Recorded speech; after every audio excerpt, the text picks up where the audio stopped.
Welcome back to Small College Conversations. I'm Kristen Mergel. Today I'm joined by Mike Hall, SSAC's commissioner. Thanks for being on today. Well, thanks for having me. I'm very excited to be with you. I want to start with hearing about your career path. You've been a conference commissioner for now a dozen years, but take me back to you were a highly successful athletic director at USC Upstate. What were the key differences for you from moving from an AD to a commissioner? Well, obviously, on campus, you only have one president that you report to, and now I have 13 presidents that I work with. It's obviously different that I'm not on a college campus working, so there's not that daily interaction typically in person. But it's different having all the different coaches from all the 12 or 13 different schools, and so it's a big difference and a big jump as far as the people that you have to interact with on a daily basis. Okay, let's talk about more topical things right now. So let's talk about partnerships. What's the latest with the Sun Conference? Well, 3 years ago, Dustin Wilkie, the commissioner of the Sun Conference, he and I started a partnership to create championship opportunities for some of the sports that had lower numbers. For example, we started a partnership to share a facility for indoor track and field. So he has his Sun Conference track and field championship on indoors, and we have ours at the same venue. That way we can share cost and save on the facility rentals. We also have a partnership in beach volleyball, in women's flag football, competitive cheer, swimming and diving. So it works out very well, and it saves us money, but it also enhances the championship for all the student athletes. And so we're finishing our 3 years now, and we're getting ready to renew and extend that partnership. And we hope that we can also maybe possibly add in some other conferences. We're also talking right now with Bill Pop from the Appalachian Conference, maybe to include them in a couple sports as well. So it's been very positive, very well received, and it's really helped some of those sports that had smaller numbers as far as among the two conferences. And on that same line, talking about partnerships, I want to read this. In August, all of the commissioners from the NAIA joined forces to cooperate as a group on brand sponsorships. Now, 4 months in, what type of impact have you seen that have? Well, we had a very positive impact. We just had a Zoom yesterday with a prospective sponsor. We think that it's going very well. We probably already have 4 to 6 sponsors that have been identified.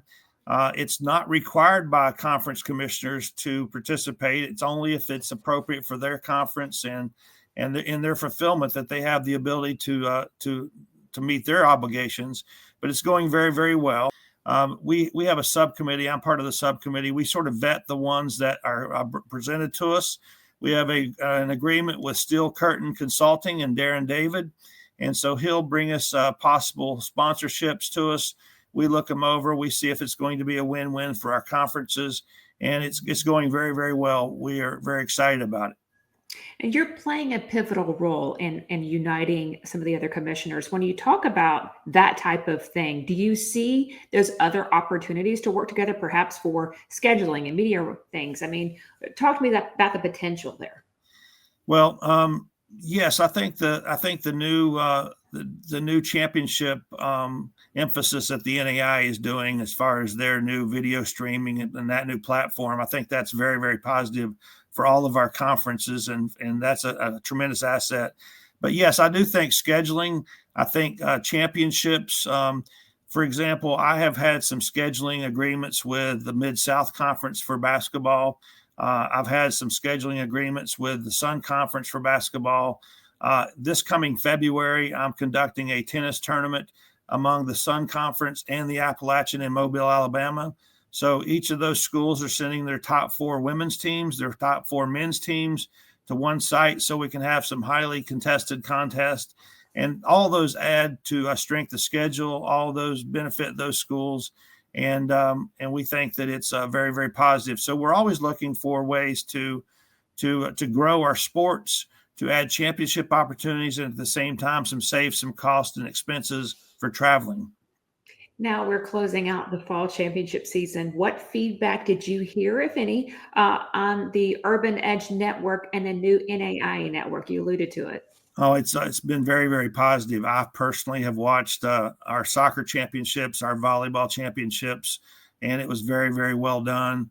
I also got to catch a little bit of the cross country championship. So it's a great, great move. It's very appreciative. We're very appreciative from the HBCU conference and Kiki Barnes. And we obviously, as commissioners, we hope that we'll be able to be included in that in the future for our hosting our championships. Now, your conference puts on 20 plus neutral site championships. You leverage local partnerships. Why is this significant, Mike? Well, first and foremost, we have a contract with the city of Montgomery, and that's centrally located in our conference footprint. So it's easy for everyone to get to Montgomery. Like I said, it's the center hub. But also, we think that playing at a neutral site is the way we should do conference championships. Obviously, you have an advantage if you're playing on home and if you're sleeping in your own bed and you're playing at your home court or your home field. But we try to remove from each of our schools the hosting part. We, as a conference staff, host the championships. The coaches, they can coach. They don't have to worry about administrative duties. And so we think it's a very, very good thing. And other conferences have started to tag along and to do similar arrangements. So we have a partnership with the city of Montgomery, with the city of Decatur, for Greenville, Alabama, for golf, Jackson, Tennessee, for baseball. And like I said, there's no home field advantages. And we conduct the championships so that the coaches can concentrate on their teams. I love that. Now, in 2019, you established the Women's Leadership Committee. Tell me a little bit about that. And after 5 years in, what's been the biggest impact of this initiative? Well, I'm very proud of this. We have now probably 50 to 60 ladies in our conference. We have assistant coaches, athletic trainers, faculty reps, head coaches, assistant ADs, and they all work together. We've actually given them a line item budget which they could use. They just had a speaker a couple of days ago, Sarah Thomas, the first female NFL official. She spoke to these ladies on a Zoom. They do a book exchange. We do professional development grants for them. And the emphasis behind it is to try to keep highly qualified women in the field of athletics. Whenever you do searches for head coaching positions, unfortunately, the majority of the applicants are males. And we think that this is just a way to sort of grow your own and keep females in college athletics, both from a coaching standpoint, but also from an athletic administration standpoint. So we've seen many of our ladies sort of grow, I guess you can say, and climb the ladder. And it's working out very, very well. And I'm very proud of it. Incredible work you're doing. Okay, so what are some of the biggest challenges on your plate right now? You sound very busy. There's a lot of communication going back and forth. Well, let me say this. I have the best assistant or associate commissioner in the NAIA, Matt Hicks. He does a lot. He takes a lot off my plate. Right now, scheduling is the biggest thing. So we try to do the scheduling well in advance, obviously at least a year in advance and sometimes 2 years in advance. So scheduling is a challenge. Our conference overlaps 5 states. And so from one end to the next, the East and West Division, there's probably an 8 to 8.5 hour travel difference. So we are trying to be very, very sensitive. We're trying to develop divisional play in as many sports as possible. We have all the schedules for next year completed except for basketball. And basketball is its own separate challenge. We have 12 teams in basketball. And we try to do home and home, and we try to be sensitive to the travel distances. So scheduling is probably the biggest challenge. Also, we are trying to always enhance our conference championships. So we're looking for new venues. We just recently extended our contract with the city of Decatur, Alabama for women's softball. So we're excited about that partnership. And so we're always looking to enhance our championships, to make our championship experiences better for our student athletes and for our fans. And so those are some of the things that are on the horizon that we are day to day working on. All right, what are some of the things that are trending now in NAIA that you're keeping your eye on, and maybe in the whole landscape right now of college athletics, and how you're thinking about positioning your conference to thrive, not just sustain, but to thrive? Well, so for the thing that's on the horizon in higher education right now is a decline in college enrollment. So after probably about one more year, if you read in higher education publications, after about one more year, there's going to be a steady decline in the number of college freshmen at our schools. And so obviously being in small colleges, that's really going to be impactful. And so we have to come up with sport opportunities. We have to come up with new academic majors. We have to be able to be prepared for that. We have to keep it affordable so that people will want to come and pursue a 4-year degree at a small college institution. So that is a challenge. At the same time, none of our schools at the NAIA level are just rolling in the dough. I mean, all of them are financially challenged. All of them have challenges financially. So the partnerships and the corporate sponsorships that we're growing, we're trying to use that to offset added costs to our schools. And we've been very successful as a conference in the SSAC with that. And we haven't had a fee increase for several years.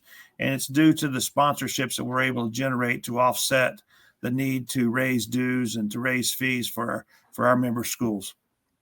Something I want to ask you while I have you here is talk about you personally. Now that you've seen this profession for many years, what skill set do you think is becoming more and more important as we navigate these times? Well, I just referred to it. I think being a fundraiser is very, very critical. People are not going to give you money, or they're not going to help you unless you go after them, unless you ask them. So in my career, a long, long time ago, I was a golf coach at Liberty University, and I used the vehicle of golf to start fundraising, and that led to me becoming an assistant AD, which led me to become an athletic director. So fundraising is a daily thing that everybody at every level, NAIA levels, junior college levels, all the way up to the Power 4 schools, everybody is having to raise funds. And so I think that's a skill set that you have to have. You have to, I know it's sometimes very, very scary for someone to ask for money, but if you develop a positive relationship with those people before you get to that asking point, it makes it a lot easier. And building relationships is what it's all about. It's not really asking for money. It's just building relationships to where it's a win-win opportunity for both the institution and for the donor. You were obviously an athletic director that made the jump to a commissioner. What do you think? Well, obviously, we have a lot of ADs that watch these. If someone has that dream of being where you are today, what could they do to position themselves to potentially reach that? Well, it's all wrapped about experience as a coach, experience as an assistant AD. I have done academic advising. I have done compliance. I've done fundraising. I've done building partnerships in the community to hosting championships. So any opportunity that is in front of you, take advantage of it, because every opportunity that you have, it expands your network. It gives you opportunities to expand your skill sets and to exercise them and to develop them. And so never turn away from an opportunity that is presented to you involving people, involving communities, involving partnerships and relationships. All those things, they mesh together to prepare you to be a commissioner and to be able to manage 10, 12, 14 different schools at the same time. Okay, final question for you. I'm just throwing this at you. What would you say has been some of the most rewarding aspects to you about what you do? Well, seeing a lot of people, obviously, I don't actually get to attend graduations per se every year, but seeing a student athlete at the end of their career come up and thank you for your investment into them. We have conference championship awards banquets, and we select student athletes that are top-tiered student athletes, highly successful academically, high character athletes, highly accomplished athletes, and we give them an opportunity to speak at our awards banquets. And many, many times they have come to me and thanked me for that opportunity to present to them leadership opportunities. The parents have thanked me. So that's rewarding. And then also, this might sound crazy, but I'm constantly asked if I will write a letter of recommendation for people. And I do a lot of recommendations. I do phone calls. I do letters. I do all kinds of surveys that are sent to me, and that's always rewarding. And we had a girl several years ago that was an intern for us. She worked in our championships in Montgomery. She did a great job. I could tell that she had some people skills. She had some problem solving skills. She did a great job, and I sort of lost track of her until she asked me to write a letter of recommendation for her to get into graduate school. She went on to graduate school and finished that. I kept in touch with her. And then lo and behold, one of our schools, Loyola, had an assistant athletic director position open up. And I immediately recommended her for that position. She got that position. She did an outstanding job, 5 years there. And now recently, about 6 months ago, she is now at a Division I school doing the same thing. So that's the rewarding part, to see people that they might have an entry-level opportunity with you, and now they're all the way to a Division I assistant AD opportunity. So that's the rewarding part, whenever you see talent and you put them in positions to where they can be successful. Mike, thank you so much for your time and insight today. Continued success. Thank you very much.